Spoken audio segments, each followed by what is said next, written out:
Welcome to the 1905 podcast with your hosts Joe Kevin and Chris Sheen. Joe and I have been going to Stamford Bridge for over 30 years.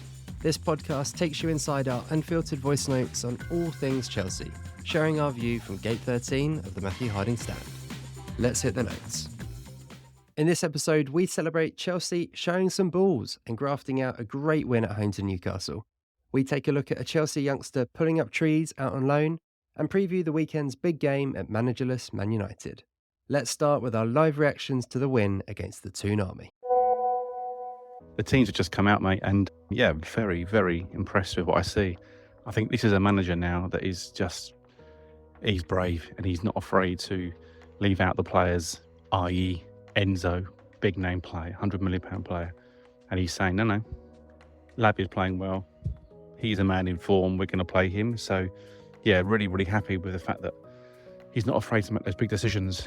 Interesting that he's left Cucurella out and he's played the right-sided fullback on the left-hand side, which is not what I was expecting. I fully expected Cucurella to come in and play a full game at left back, but he clearly is trying to shoehorn Gusto in. I think that's a sign of him basically really loving the player, and it's only good signs for Gusto that he's being allowed to come in even when James is playing at fullback as well on the right hand side. So yeah, I love the team. I really like this team. This is a really, really good opportunity to get back to winning ways and put some pressure back on the top 3 or 4. Good work, got 11 on points of Arsenal with a win here if they don't get all 3 points against Liverpool. So yeah, big game, looking forward to it. Let's go, boys. Yeah, I think to a man, Chelsea fans at the moment I don't know, I think everyone's just growing to love Enzo more and more, and obviously results are the most important thing, but ways and press conferences, the confidence in, as you say, making brave decisions in the lineup, as leaving Enzo out, it's good to see. There's a bravery there, which you really want to see. Delighted to see Reece James obviously playing back at the Bridge, big game for him, and yeah, looking at the Newcastle lineup, they are dangerous, aren't they? When you look through the players, they've got some really good players, obviously Isak. I think you and I, Joe, talked about him before and said how much he's the sort of player I'd love at Chelsea. And so he's very dangerous.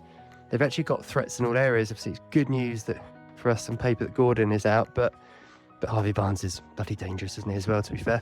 And could be a bit of a story of the fullbacks with 2 ex-Chelsea boys playing at the back against our wingers. So that almost could be the key matchups today in many ways, to see how Livramento and Hall get on against Neto, who it's great to see get a start, and Madueke. So big game. Come on, Chelsea, as you say, lovely day for it, and it'd be really good to get that Premier League run going again, wouldn't it? Come on, Chelsea. What a ball that is. Neto onto it. Despite the efforts of Sheen. Jackson! Absolutely brilliant by Chelsea. That's just such a beautiful goal. I mean, Newcastle will be getting on top of us there for the last sort of 5 minutes, and Sanchez yet again, poor pass after poor pass out from the back, gives the opposition so much joy. They're thinking to themselves, okay, every time we get the ball, we're going to press the midfield, and then it all gets cut, tightly condensed. We make a mistake and give the ball away in bad areas, but it stemmed from the goalkeeper yet again. But that ball there from Palmer on the swivel, what a ball.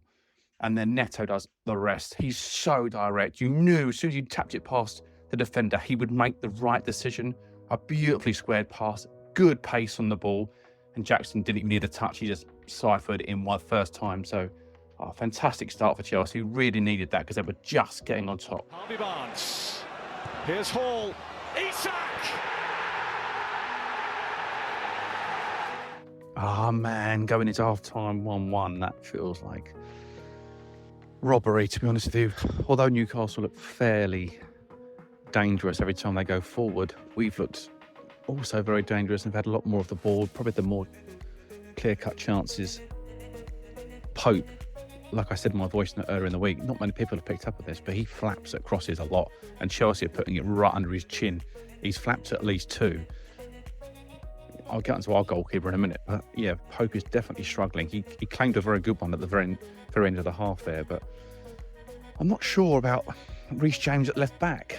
I thought we'd see Gusto left back and Reece at right, but maybe they think that Harvey Barnes is more of a problem on that left hand side, so they've given the fitter player, which is Gusto, the task of marking him. James has had a fairly quiet first half in terms of defending. His attack play has been excellent. His balls through and around the corner over the top to Palmer and Jackson have been wonderful. Brilliant goal from Chelsea. Palmer, wonderful ball, as I've said in my previous voice note there. Wonderful pass and brilliant take by Neto and a nice finish by Jackson for our goal. So really happy with that. Obviously their goal looks like, to be honest with you, the second offside call of that move, if you like, felt as though that was on. The one before wasn't really checked, the one that got put through for Lewis Hall, and that looked more offside than the second one they checked. But anyway, the goal was given. It was a fairly routine goal from them, quite simple, and this is Chelsea's Achilles heel at the moment. We always seem to give at least one goal away at home, which is a real shame. For all our good play, we have looked susceptible at the back, and none more so than when Robert Sanchez gets on the ball. He's rolled one out with his hands straight to the midfield trio of Newcastle, and he's also kicked two out straight to the midfield trio. And it's like, this can't keep going on. He can't keep giving it away like this all the time. This really needs to stop. I get you're trying to play kind of wild football in some ways, it's a bit crazy, a bit mad, but you can't keep giving up chances to them. There's goals in this game for Chelsea. We can certainly go and win this, and I think we must. I think it's a really important game for us. Manchester United next week on the road. So yeah, I'd really want us to go and secure 3 points at home against Newcastle. They're a tough team. They're not an easy team to beat, I must say. They've dug in, they've had their own chances, and Harvey Barnes probably looks their most dangerous player. And obviously Isak up front is a massive handful, what we give for an Isak in our team to pair alongside Nicholas Jackson. But yeah, let's go, boys. Come on. It's Palmer! And we all know what happens next. Irresistible and seemingly unstoppable. So we got literally 19 minutes to go here, and Enzo's just about to enter the field. It's been a very slow last 10 minutes, I'd say. We came out of the traps on 45 minutes. A brilliant goal from Palmer. That shot into the corner, but I think Pope will be disappointed he didn't save it, but I don't care. We've been very dominant. We could have scored again. Neto hit the post from a brilliant header. And then we had a Gusto chance where he went through, but he could have just slid it through to Palmer, but he decided to shoot and it went way over the bar on his left foot, which is really annoying. But we've been in and around the box to score goals in that first 10 to 12 minutes of the second half, but just didn't take the chance, which is really frustrating. So Newcastle have been, slowly getting back into it, and I see that little header down there from Isak, which James was not quite cleared off the line, but not far off, has been it's been coming. And you can sense that Newcastle are just creeping back into this game. We just made a substitution with Mudryk as well. He's just come on too. So yeah, it's a few changes happening now. Newcastle have made 3 changes. Please see the back of Harvey Barnes because he was doing very well. But we've been on top. We've been the dominant team, but I feel as though we're dropping off a little bit at the moment. I think we maybe need to get a second wind. We're panicking a little bit when the ball's going back to Fofana, and we're clearing it a bit quick. We're not kind of trusting ourselves to stay on the ball and keep possession. So I think there's a little bit of nerves in this team. I think they're still young, and this kind of getting over the line in bigger games is gonna be key for them. This is a huge result for Chelsea if they can keep the momentum going and actually get 3 points here. I think it will help them psychologically as well as obviously points in the table. So yeah, fingers crossed we can keep hold of this. We'll go and get a third. Oh man, that was so nerve-wracking. As you know, I couldn't watch the game because I was out with the kids. Bit of a family last-minute challenge, so I couldn't see the game, which was really frustrating. But I had a little earphone in, listening to the commentary on the Chelsea app, which obviously Jason Cundy. He's always entertaining. And honestly, those last 5 minutes, I was literally riding a bike with one earphone in, and it was just it's always worse listening to it, isn't it? Like, because everything just feels like 10 times worse.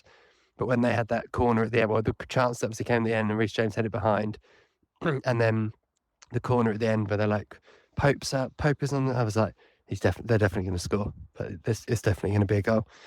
And then thank God they didn't. So yeah, I haven't seen the game yet. I'm going to watch a full match replay later tonight so I can do a proper sort of summary on the game tomorrow. But yeah, that's massive, isn't it? And what a great weekend of results for us so far. Villa dropping points, and now the results for United and Spurs. So very, very good day for us. And actually, great to grind out a win like that, isn't it? I haven't seen it, but to grind it out is good. But yeah, looking forward to hearing more about your notes, Joe. Bit more insight. Well, there we go. I am. Well, my heart's going like a good one, actually. I really didn't like that last 5 minutes. The penalty for Nkunku was never a penalty. He goes down like a sack of shit, to be honest. And yeah, I actually, in a weird way, I know maybe I'm going against the grain here, but I would hate to concede a penalty like that. So the fact that we managed to not get that, I feel is probably the right thing, even though I think Dan Burn is a horrible player. I don't really like Dan Burn, as you can probably tell. Yeah, a weird second half. I felt as though we sat back on it after about 65 minutes. I didn't think we went for the jugular, which is maybe maybe that's a tactic that we employed, because Chelsea have been quite free-flowing and basically going for it time after time in all these games so far this season. We've never really seen them do that. So that's kind of managing a lead. And I think these are the key details, that these are the experiences that kind of gain you the confirmation almost that you can go and do this in a different game. So if, for example, we go to United next week and we're 2-1 up and there's 10 minutes to go, they can kind of call upon those resources in their brain. Last week, remember, boys, we dug in, we had to dig in. It's that type of mentality. And I go back to it. I don't care what anybody says. You can say whatever you like. This team needs like a structure and a guy at the helm like Maresca who knows. All right, he's got a very limited managerial record as such, but he is a winner, and he was taught by a winner. And I think that you can't get any better than Pep Guardiola when it comes to management and learning from the best. So, Maresca's got his own ideas and his own ways of playing, and I know that. But I really believe today that was an old-fashioned Italian-style win. Don't let that get too many crosses in the box. Don't let them have too many shots at our goal. If we need to shithouse a little bit, do that. We didn't actually, really. Sanchez got booked late on for delaying the restart. We actually got a lot of bookings today for delaying the restart, but not what other classes good bookings. They were sort of silly ones. Lavia got one for delaying the restart after about the 50th minute, but all he did was gently tap the ball away, and Nkunku did something very similar, having made a very good tackle after the penalty incident, and then he sort of gently knocked the ball away, literally 4 yards, not even that. And he got booked for that too. Maresca then got booked because he disputed the fact that Nkunku didn't make a foul, which he didn't. So we got 4 or 5 bookings for delaying the restart. So it looks like shithousing the opposition there, but in actual fact it wasn't. So we've managed to pick up another 6 bookings today or something ridiculous. I mean, it's obscene. I mean, it really is obscene. So it's something we do have to look at, because we can't keep going on getting this many bookings per week, because you are going to cop a red card at some point when someone goes flying in for a second yellow.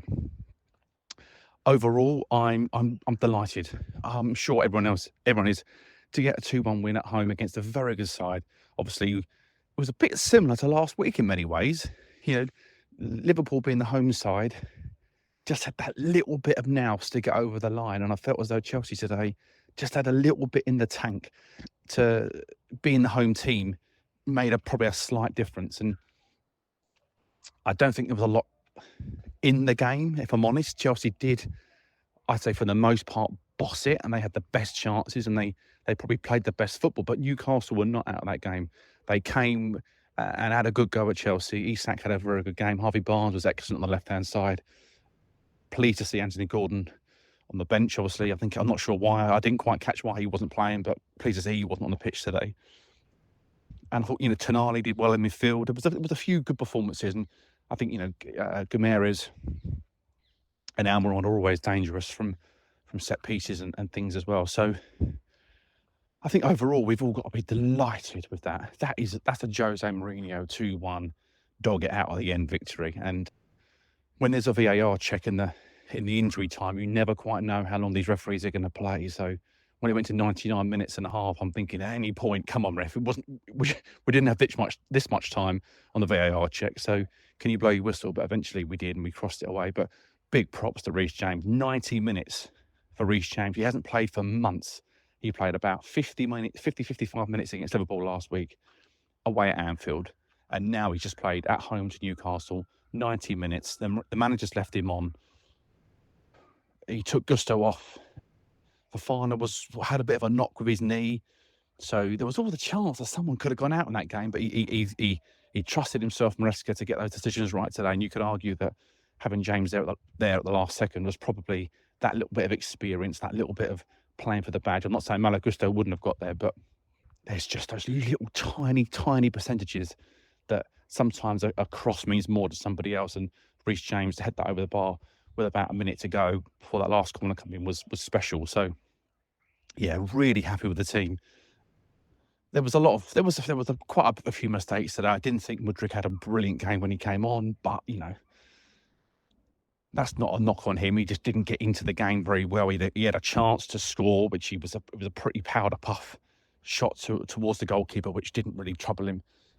And Kunku was really lively when he came on. I was pleased with him. The penalty, I say, wasn't a penalty, but overall his all-round play was excellent. But we need to give him more minutes. At the moment, he's getting small chunks, and it's not enough.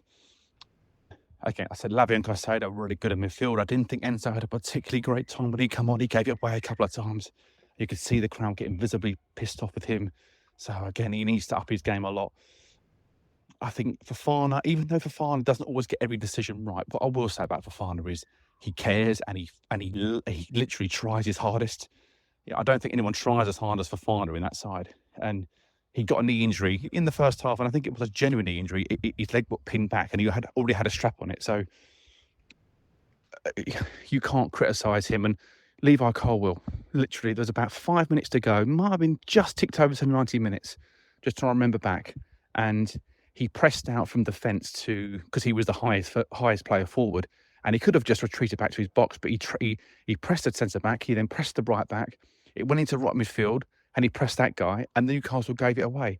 And I was like, that's the centre back doing that. And Caicedo dropped into a position because he knew he'd gone out. He knew he'd gone forward, and we actually got the ball from that. And I think we may have got a chance off the back of it. It might have led to the penalty shout actually, but either way, it doesn't really matter. But it's showing me, I'm sure all you guys as well, that this is a team that they're not going to get everything right every week. It's not going to be perfect every single minute of every game, but they do care. And that today they'll go home, Chelsea, today, and they'll feel really proud with their afternoon's work. And we can now sit back having watched Spurs lose, United lose, Villa draw, Brighton draw.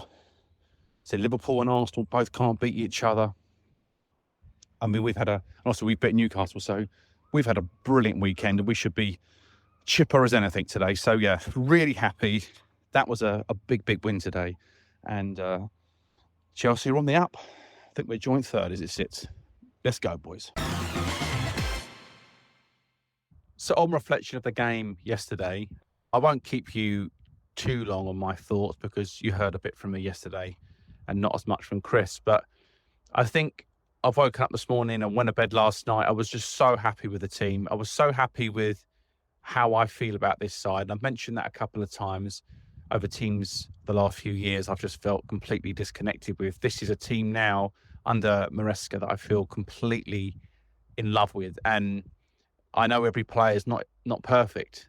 If you go through our B team, if you want to call it that, I don't love everybody in the B team, but do you know what? They do give me enough character, even like Disassi, etc. And Badia Shil in the last few weeks, how he's improved so much. I mean, that Liverpool game that he came on for he was excellent in. And against Panathinaikos, I thought he had a really good game and sort of showing a level of maturity. And I'm not saying he's going to get to the heights of what we want him to be. Hopefully he can. But even the likes of those players do kind of fill me with a lot of joy now. Everything's obviously easier when you're winning and you're doing well. And I understand that. But the manager has brought us closer together with them. And the victory kind of it made me feel like this was 20, 30 years ago, like when we were winning championships and on a regular basis. And it had that air of win at all costs. And I don't think Chelsea have had that for a long, long time. And there will be games this season where you feel, oh, we could have done a bit better there. Because that's just human nature. Not every player can be 100% full tilt every single week, But and the manager will get some decisions wrong at some point, and still that won't be a problem for me. The guy in Maresca, he's really making me understand how we're playing. He's making me understand, and he's making the players understand, more to the point, that they need to do more and they need to provide more. And this isn't a small club. You're not playing for Brighton, and if you lose the odd game here and there and draw the odd game, it doesn't matter. No, it matters. Drawing Newcastle yesterday would have felt a bit shit, and we've obviously drawn a couple of home games at the moment already, and that's not felt great when we should have certainly put Nottingham Forest and Crystal Palace away. So this has kind of made up for that a little bit. Had we, somehow drew against Newcastle yesterday but beaten Palace, we would have been in the same situation as we are now. So this has kind of made up a little bit for that result. So yeah, I'm just really happy with the team. I'm not going to go over the game too much because I gave my feelings yesterday, but just a reflection on my own mental state with the club, and that is that the ownership noise has completely gone away. I don't know if anyone's even noticed that. The owners aren't spoken about because the club are doing well, and they've gone into the background really nicely. And I don't know if that's deliberate or just by accident. I don't know, but they've drifted away, and you're not hearing a lot from them, and which is great to see, because you don't want to keep hearing from the owners all the time. And I think maybe there's a shifting in the tide in the media and across social media as well, where people aren't kind of digging us out for our, transfer moves or whatever, because a lot of the transfers that we've made are now coming to fruition, and a lot of people that slagged the players off that they bought are now looking a little bit silly. And like I said before, you won't get every single one correct, especially when you buy as many as we have. But, if you can get 60 to 70% of them correct, you're going to be doing very well. And with the addition of our new players coming in the summer, and Chris is going to speak about Santos, who's doing really well in France, and a bit later on, and obviously Willian and Paez coming in the summer, this is going to be a very exciting team. If Chelsea can finish in the Champions League places this year, we're going to have an incredible side to watch next year. So yeah, really happy with the team, really happy with Maresca. I was never down on Maresca ever, but he's making me really love him and fall in love with this Chelsea team. So yeah, really happy this morning. I've watched the game back against Newcastle in full now, and yeah, really a weird experience when you do that, when you know what the score is. It's always a bit odd, but yeah, very enjoyable to see the game play out. And I won't add too much myself, because I think what Joe's summed it up really well in his notes. The only player I wanted to pick out for a special mention is Neto. I just love him. You've talked about him, Joe, I know you do as well. I just love the way he plays, and he's such. If you watch, and there's a few clips that have been going around on social media since the game, actually, and his reaction, for example, to his goal, to the goal for Cole Palmer. Well, actually, both of them. That was the one he gets the assist. The camera stays on him, and he just goes absolutely mental, buzzing with that. And then when Palmer scores himself, he's just straight there with him, going absolutely crazy. And he epitomises exactly what Chelsea fans have been crying out for the last few years. What we've wanted to see, that real passion on the pitch. The way he plays, obviously, is infectious and amazing. I think it's why so many of us were excited about him. He's so direct and, fun to watch. But he really, really cares. And equally, for those who didn't see it, after the Liverpool game last week, there were shots of a few players on the pitch after the game, and he just hit the ground, slammed his fist to the floor, so gutted when we lost that game. Obviously, he'd come close a couple of times, a couple of great balls in and a couple of good runs and things like that. And he was obviously so gutted at the final whistle. And again, that is what you want to see, isn't it? You want to see that, not players getting up, a little half smile on their face, shaking hands and swapping shirts. You want to see people who are really, really upset.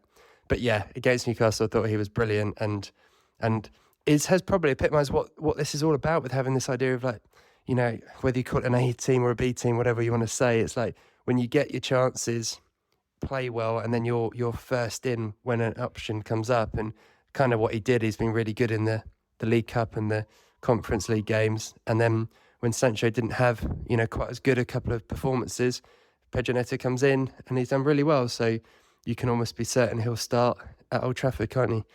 And we also wanted to, as always, get a kind of guest perspective in on the game when we can. And so I wanted to hand over to Chelsea fan and journalist Owen Phillips for his view on the game. And Owen, I think, does a really good summary on the game here and actually particularly on what it was like at Stamford Bridge. So yeah, over to you, Owen. Thanks for being part of the show as always. Oh, I've got to say, I really enjoyed that, fellas. I thought we played really well, really exciting. I'm really enjoying watching this team play.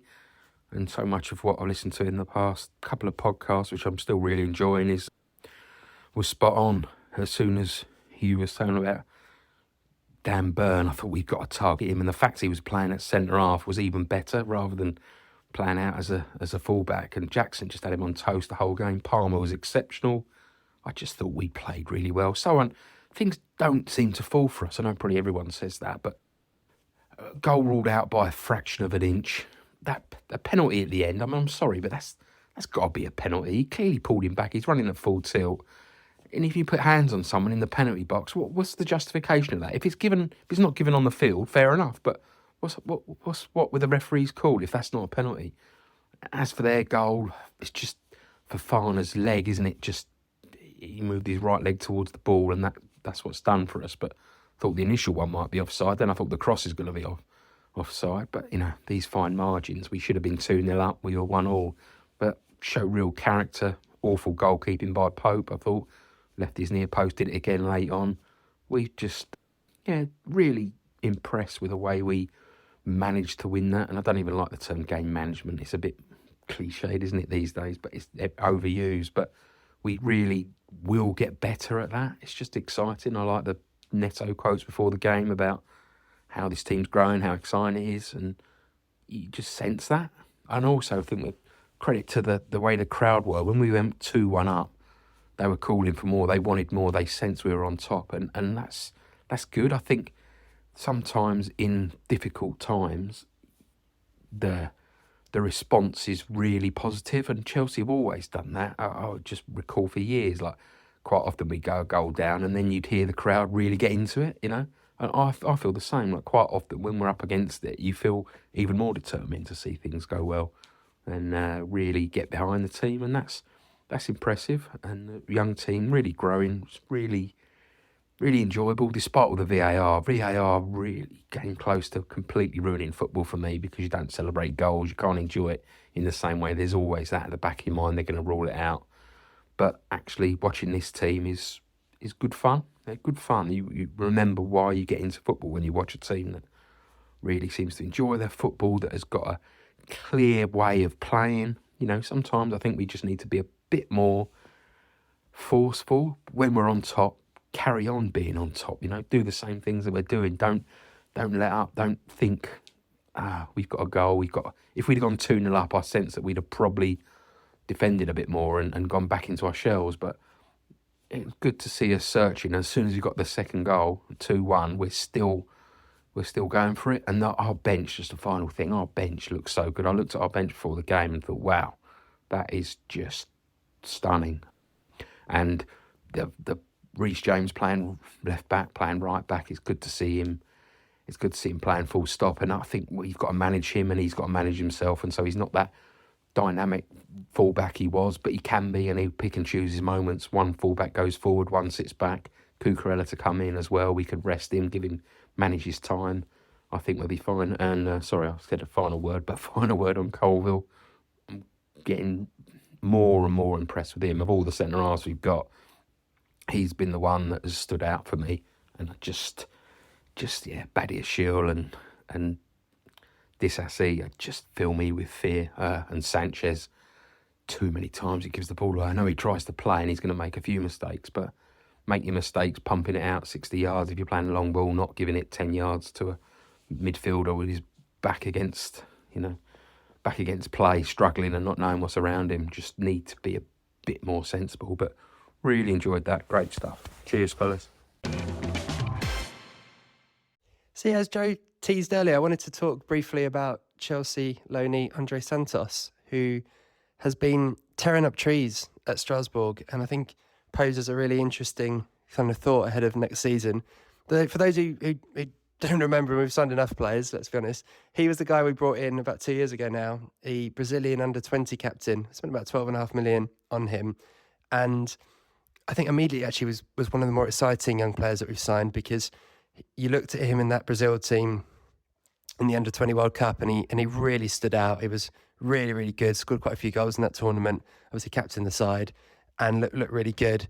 Came in and looked very good in pre-season under Pochettino. Actually played a lot of games over in the US, and I thought at that point we might keep him actually, because he looked really impressive. But he went out on loan to Forest, was a bit of a disaster. He basically didn't play, and then Chelsea rightly cancelled the loan early, sent him off to Strasbourg, obviously our second club, and he's been brilliant. He was absolutely superb there last season. Got loads of plaudits, won loads of awards, scored plenty of goals, and this season, again having impressed pretty early on in pre-season, sent away again, has just been unbelievable. He's scored 5 goals in 8 games already from central midfield in the French league, and by all accounts has been playing absolutely brilliantly, and I think is definitely one to watch next summer for a couple of reasons actually. So one is that we know all about Esteban Willian coming in and how exciting a potential signing he is.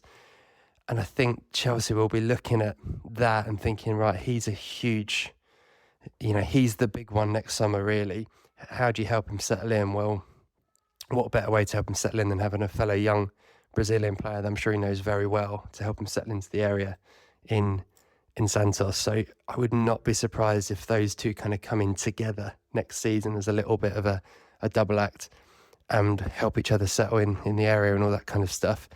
I would think that's really one to watch out for.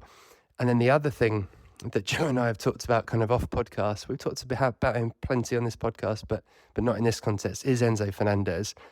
And just whether or not Chelsea would consider looking at taking an offer on Fernandez next summer. Now, there's a long time before then, right? So let's not jump to any conclusions about what's happening now. He might really have an epic rest of the season, and then it's not even a conversation we want to entertain. But I do think there is a question mark about his role in this current Chelsea setup, and with the form of Caicedo and Lavia, and if you had someone like Santos coming in who is a little bit more physical than Enzo, crashes into the box with headers, stuff that is maybe lacking in the current midfield profile that we've got, things like that, then it might be something that if Chelsea were looking at, spaces in the squad and where they can recoup money from, then that just might be one to watch out for, I think, next summer.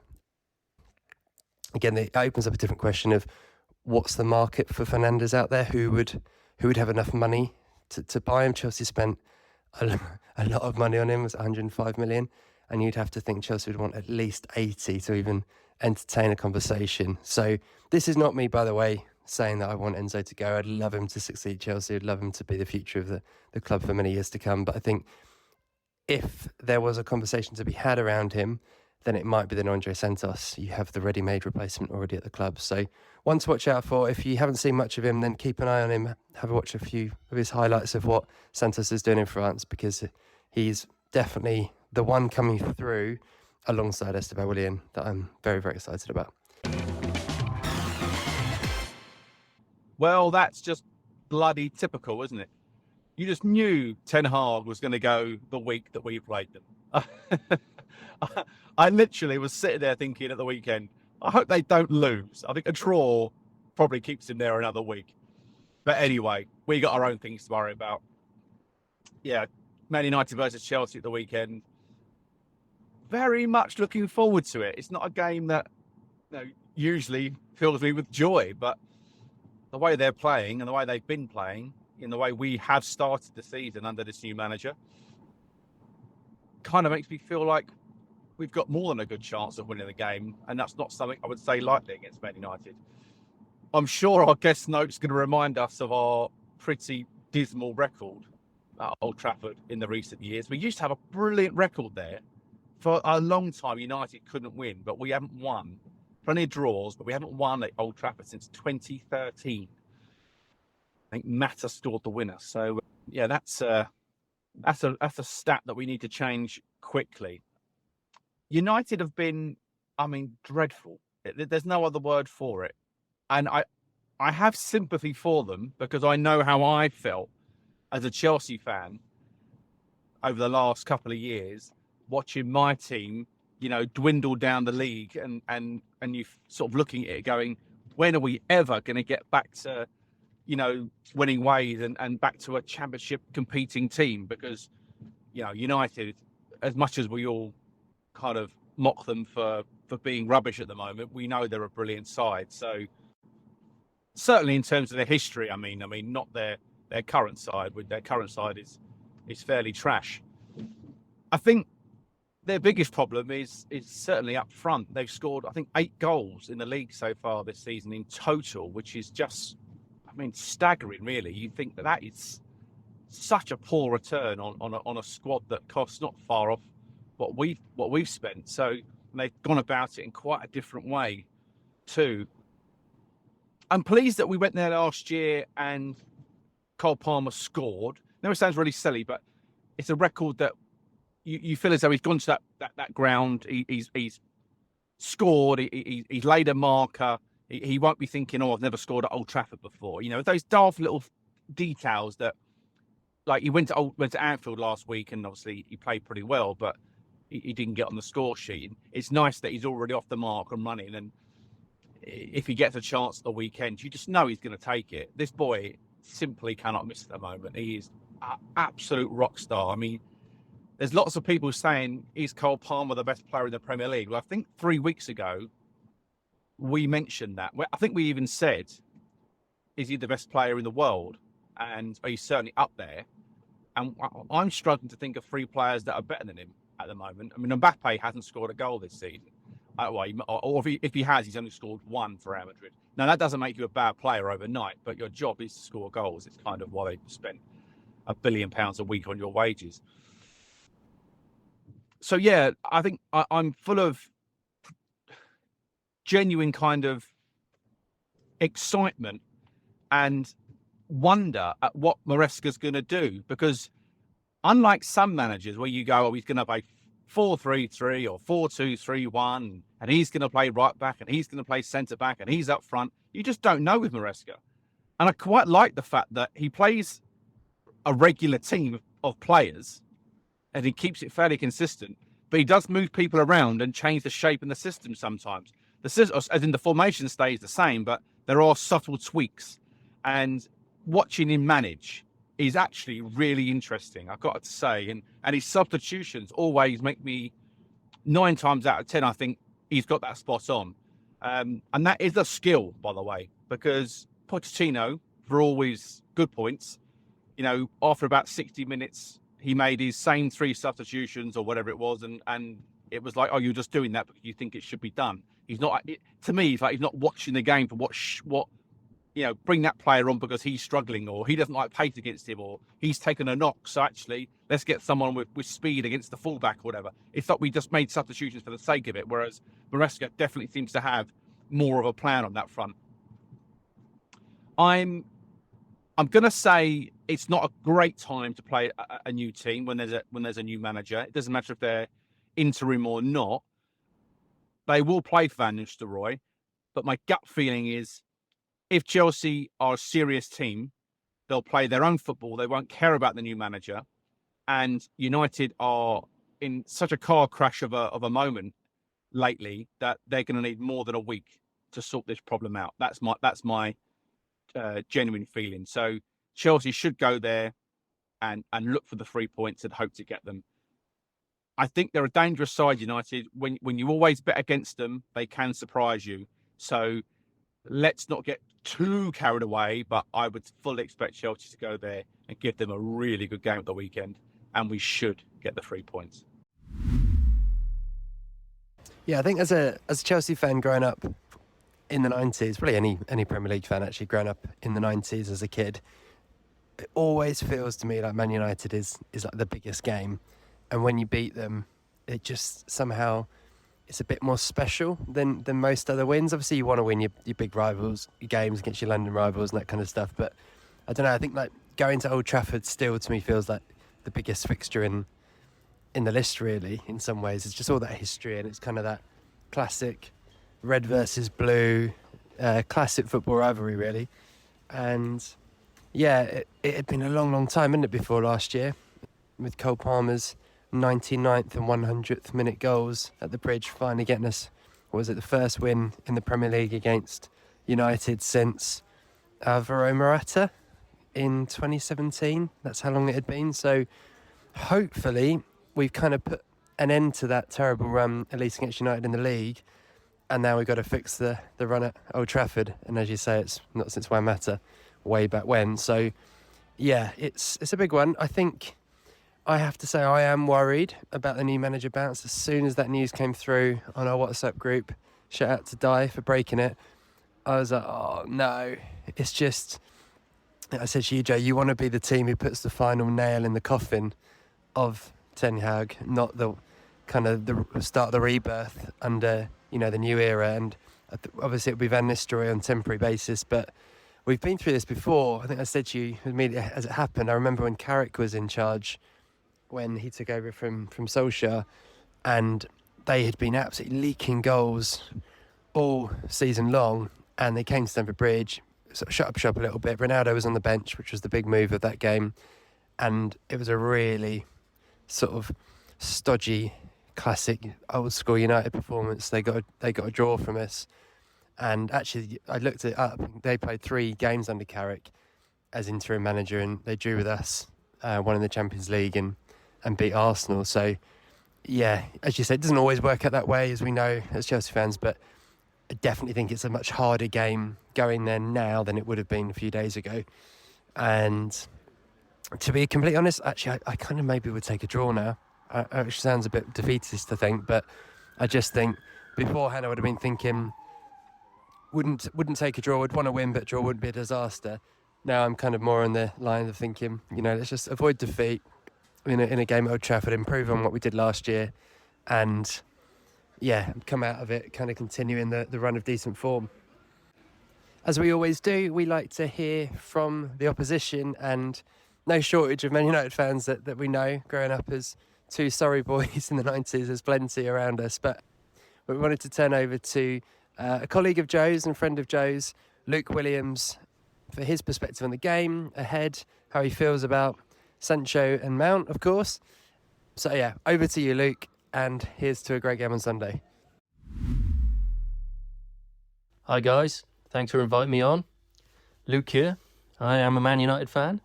I grew up in Wales and I live in London, and I've been to Old Trafford a handful of times, so pretty typical.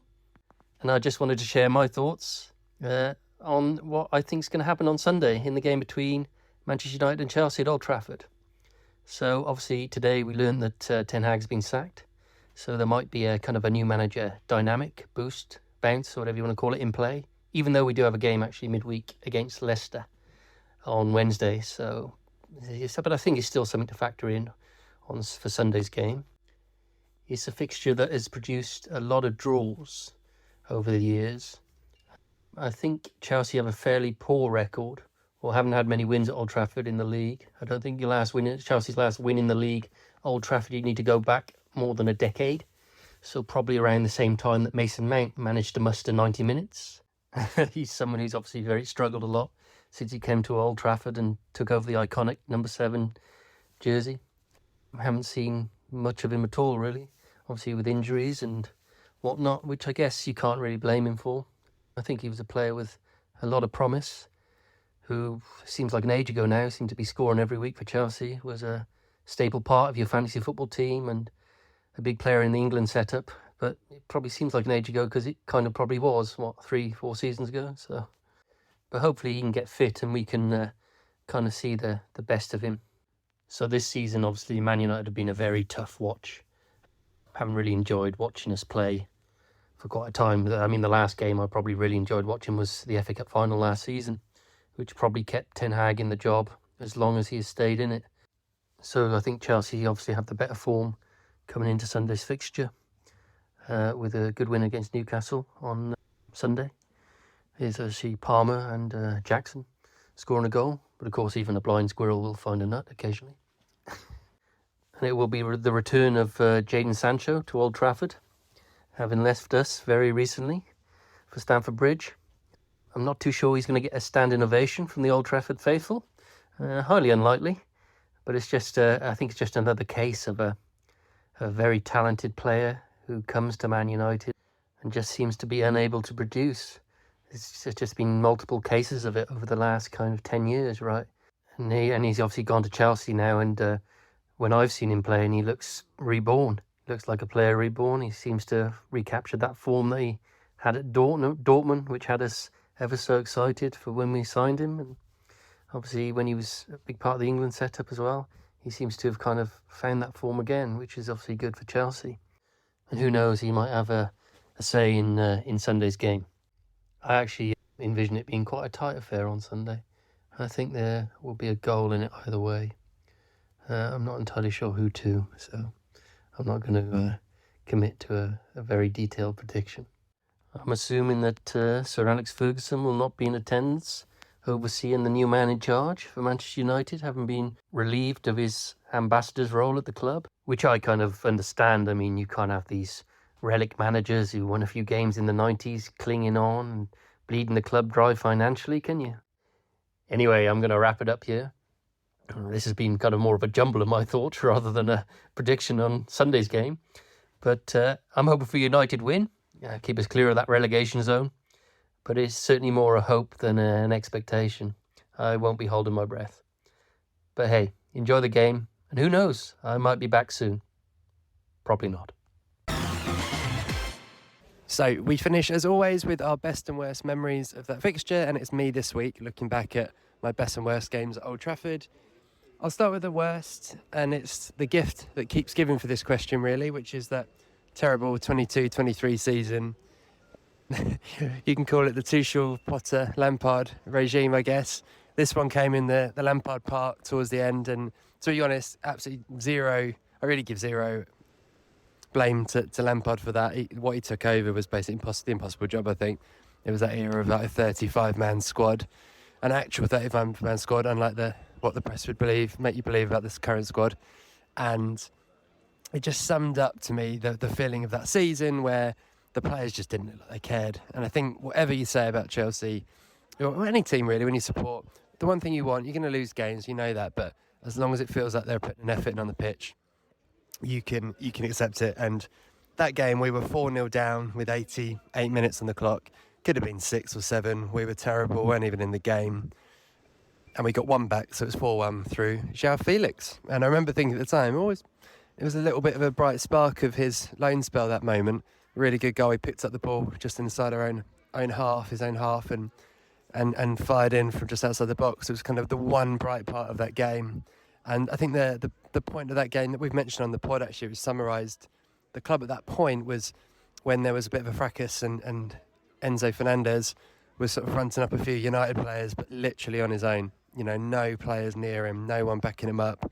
And actually, I think the positive of that is it feels like a completely different club now, doesn't it? Just, 18 months or so on from that point. So, yeah, that was my low. I could have picked a few others because obviously we've lost plenty of games at Old Trafford over the years. But that was the one where I remember feeling just the most sort of despondent, really, about the club. So that's the one I picked. In terms of my favourite game at Old Trafford, I wanted to pick one that I went to. I've been to Old Trafford, fortunately, a few times over the years. And this one was pretty special for a few reasons. It was the 04-05 season, so it was the year that Chelsea finally won the league for the first time in 50 years. And the game was won with there was only 3 games to go, I think, in the season. Chelsea had already been crowned champions.